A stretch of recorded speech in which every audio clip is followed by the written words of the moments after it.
হাইকোর্টের নির্দেশকে অবমাননা। মধ্য কলকাতায় এখনো মিছিল তৃণমূলের। ৮টার পরেও মধ্য কলকাতায় জমায়েত।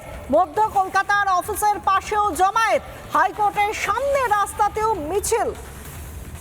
একটার পর একটা উদাহরণ চোখের সামনে, যেখানে ৮টা থেকে ১১টা পর্যন্ত কোনো মিছিল হবে না বলে ইতিমধ্যে আদালত জানিয়ে দিয়েছে, এবং তারই মধ্যে কোথায় কোথায় কোন সময় মিছিল জমায়েত সবকিছু করেছে তৃণমূল। সেই অবমাননার ছবিটার সামনে হাইকোর্টের নির্দেশকে অবমাননা। ইডেন গার্ডেন্সের সামনে তৃণমূলের মিছিল।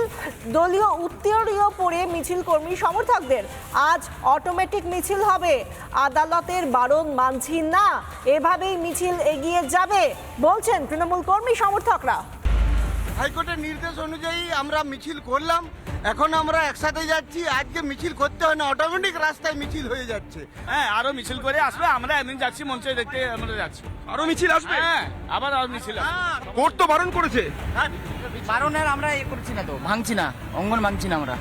হাইকোর্টের নির্দেশ রয়েছে যে মিছিল করা যাবে না। হ্যাঁ, আমরা আসবো, আমরা 21 জুলাই মানব না। আমরা আসতেই হবে। শহীদ দিবস আমরা আসবো 21 জুলাই, কেউ আটকাতে পারবে না। হাইকোর্টের নির্দেশ আছে ঠিক আছে, কিন্তু আমাদের তো মিটিং করতে হবে, 21 জুলাইটা তো পালন করতে হবে।